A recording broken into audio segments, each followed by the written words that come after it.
Hola, mi nombre es Rolando Soto Ortiz, mi matrícula es ETM00482 de la Ingeniería de Logística y radico en Ciudad Sagún, Hidalgo. Les explicaré la ley de Ohm y su funcionamiento en algunos aparatos eléctricos. Dice que la ley de Ohm está presente en todo circuito eléctrico y muchas veces pasa desapercibida en la vida del ser humano. Prácticamente cualquier aparato electrónico que existe en el hogar,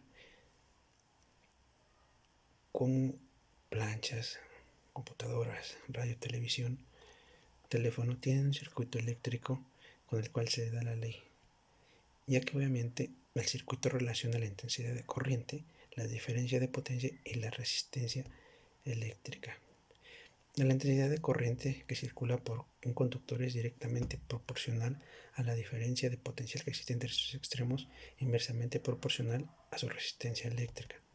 Para que la ley de Ohm se cumpla, se deben tener tres conceptos que componen esta ley, que es intensidad, voltaje y resistencia.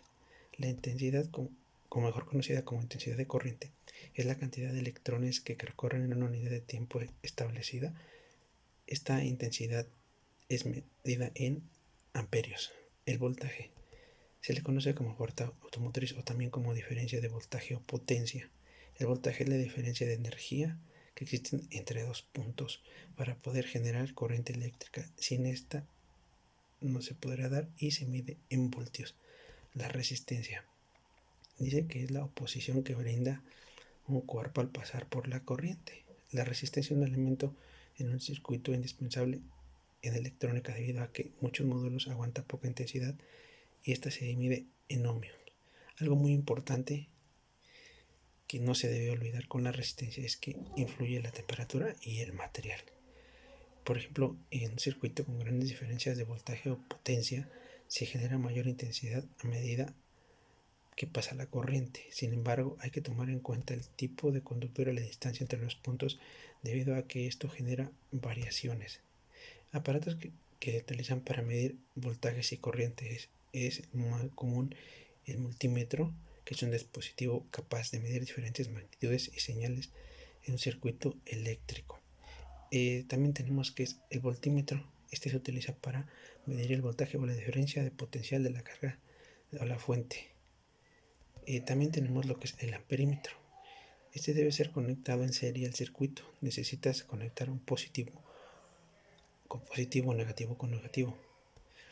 Ahora, un ejemplo de aparatos en las casas que aplican esta ley es lo más común son las parrillas eléctricas, que es como esta que tenemos aquí, o un calentador de agua o resistencia, que es este otro. Estas funcionan adecuadamente con la electricidad. Si se conectan, generan calor, o la electricidad se convierte en calor y esto ya puede uno cocinar o hacer lo que tenga uno que hacer.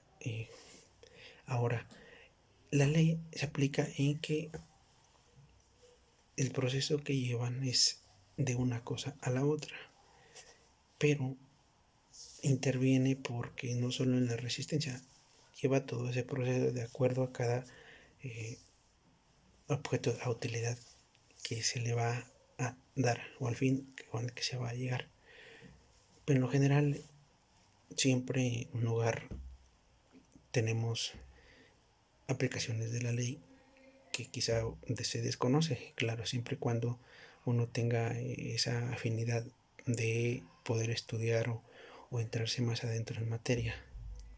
En general, por lo menos en un hogar o en un hogar de cada lugar tenemos un elemento, un aparato que cumpla con una ley.